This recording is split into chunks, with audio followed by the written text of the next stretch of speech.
국공립 유치원 그리고 어린이집 취원율이 OECD 국가들 가운데서 최하위권이라고 합니다. 정부도 개선의 필요성을 인식하고 있는데요. 문재인 정부 이 국정 과제로 국공립 유치원 취원율을 40% 정도로 맞추겠다 이런 이야기도 하고 있습니다. 이번 사립 유치원 비리 전국을 맞아서 이 계획을 앞당겨 실현하겠다라고 교육부도 이야기를 하고 있는데요. 우리 지역의 시민사회단체들도 국공립 어린이집과 유치원 확충을 촉구하고 있습니다. 관련 이야기 들어보겠습니다. 전국교직원 노동조합 광주지부의 이정숙 유치원위원장 연결합니다.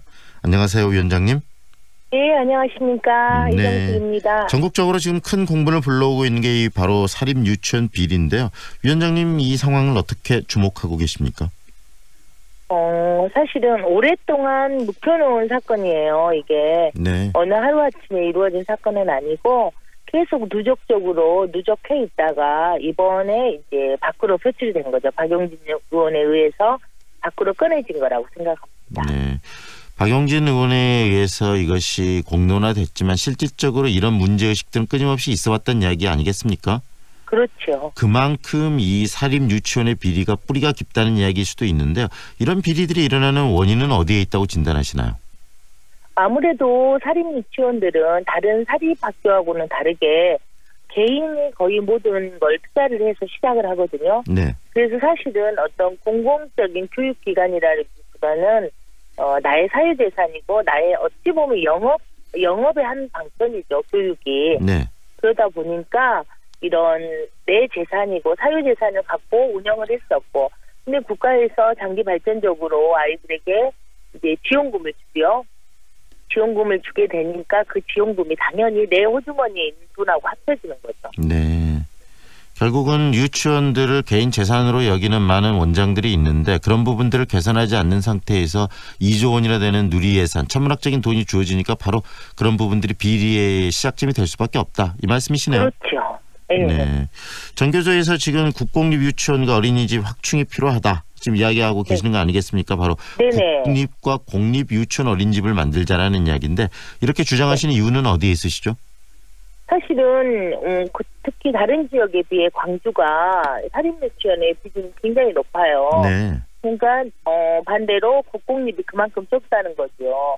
그런데 학부모님들은 국공립을 보내고 싶어 하셔요. 네. 그런데 국공립이 적다 보니까 어쩔 수 없이 사립 유치원을 보내게 되고 이런 상황에서 사립 유치원이 굉장히 건전하게 교육 활동을 하고 이런다면 똑같이 공전에 가면 좋지만 그러지 않는 상태에서는 가장 큰 제한으로는 공립유치원이나 공립어린이집 이런 부분들이 설립이 돼줘야지 학부모의 입장에서 아이들 마음 놓고 보낼 수 있는 거죠.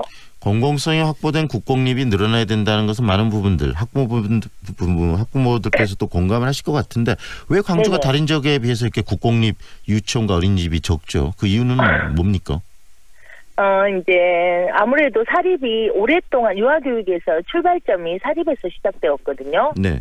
사립 유치원들이 그 부분을 꼭 잡고 있고 어떤 사립 유치원이 있는 상태에서 공립을 그곳에 투자한다는 것들이 많은 민원이 제기됐어요. 네. 그래서 사실은 교육청에서도 어떤 택지 개발이나 신흥 택지 개발에는 국공립을 쉽게는 아니지만 네. 이렇게 지을 수가 있었지만 기존의 주택단지라든지 이런 부분에서는 어찌 보면 터줏대감이라고 할 수 있죠. 사립 유치원들의 반발 때문에 국공립 유치원을 건설하는 부분들이 쉽지 않았다는 말씀이신가요? 네, 굉장히 어려웠어요. 사실은 우리 교육청에서도 많은 부분들이 국공립 확충을 위해서 노력을 했는데 본체 강경하게 사립 유치원에서 반대를 하시고 그런 부분 때문에 사실은 많이 늘어나지 못했죠. 위원장님, 그럼에도 불구하고 다른 지역도 이렇게 사립 유치원들의 반발들은 똑같이 일어날 텐데 다른 지역에 네네. 비해서 광주와 전남이 국공립 유치원의 비율이 적다는 것은 그만큼 교육청이 사립 유치원들의 이런 반발들을 극복하고 공공화, 이 국공립을 좀 더 만들어야 되겠다는 의지가 부족했던 거 아닐까요?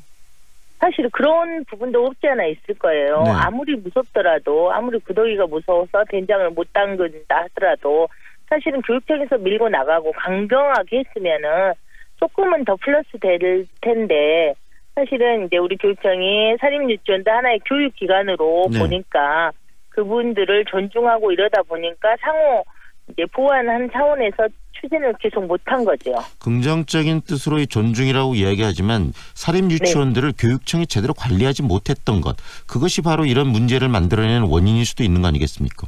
그렇죠. 근데 그게 자세히 따지고 보면은 사립 유치원의 그 재정이라든가 이런 감사 부분, 투명성 부분이 사실은 굉장히 교육청에서 관리하기도 어려운 부분이에요. 네. 그분들이 이거는 내 개인 사유재산인데 너희가 왜 그러느냐, 너희가 뭔데 이걸 감사하느냐, 너희가 뭔데, 이런 부분이 하도 많다 보니까 사실 교육청에서도 부딪히죠. 근데 교육청에서 이번을 계기로 좀 더 확실하게 공공성 확보를 위해서 국공립을 확대해 나가는 방안을 추진해 줬으면 좋겠네요. 그렇죠. 공공성, 그리고 우리 사회 공정성이라는 것은 굉장히 주요한 화두고, 지금 촛불 관련한 2년이 된 이 시점에서도 그 이야기를 했었는데, 우리 사회가 좀 네네. 공정해야 되는 거 아니겠습니까? 그런 그렇죠. 데서 이 공공기관, 교육청이나 뭐 여러 기관들의 역할이 굉장히 중요하다는 생각이 들고요. 특히 네. 전교조에서 지금 이야기하신 이 국공립 유치원을 좀 확대할 필요성을 이야기하셨는데, 그렇게 되면은 이 사립 유치원들이 갖고 있는 여러 가지 지금 나오는 비리들이 좀 개선될 수 있을까요?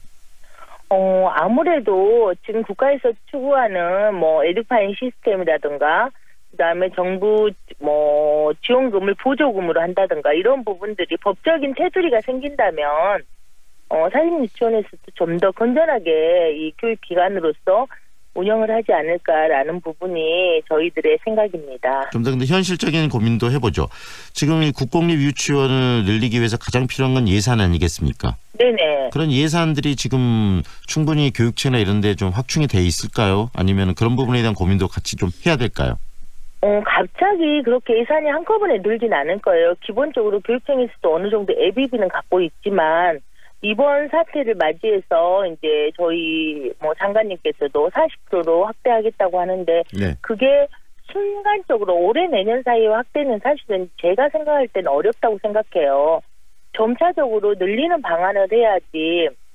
그게 갑자기 예를 들어 국공립 확대를 한다면은 네. 어떤 지금 현장에는 유휴교실, 초등학교 병설 유치원에 혹시 여유분이 있는 교실을 자료집계로 제출하라는 공문이 어제 왔더라고요. 네. 그러니까 최대한 교육청에서도 그런 부분들을 수용해서 아이들을 수용할 수 있게 하는 부분이 있고, 그다음에 국공립 같은 경우는 선생님들이 임용고시를 통해서 선발이 되거든요. 네.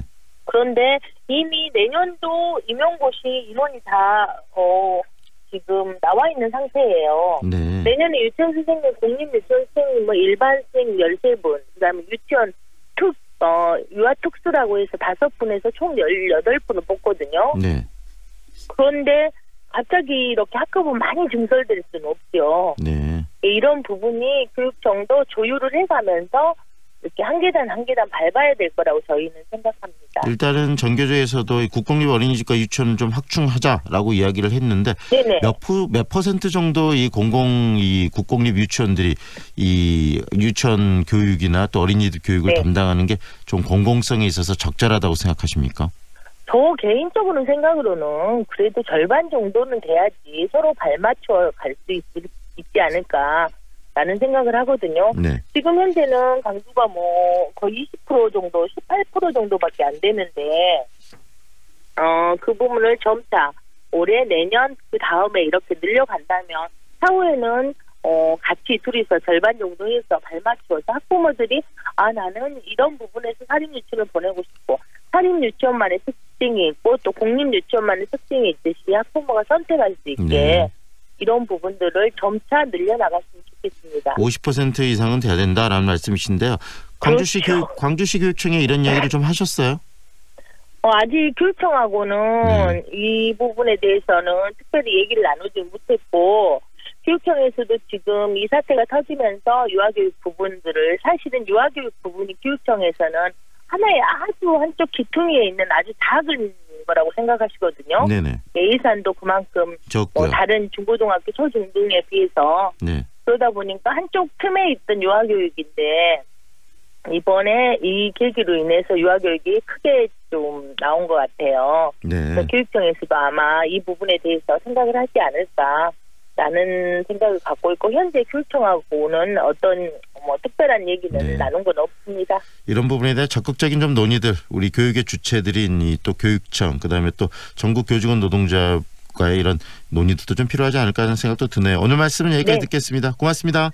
네네, 감사합니다. 전국교직원 노동조합 광주지부의 이정숙 유치원원 위원장과 함께했습니다.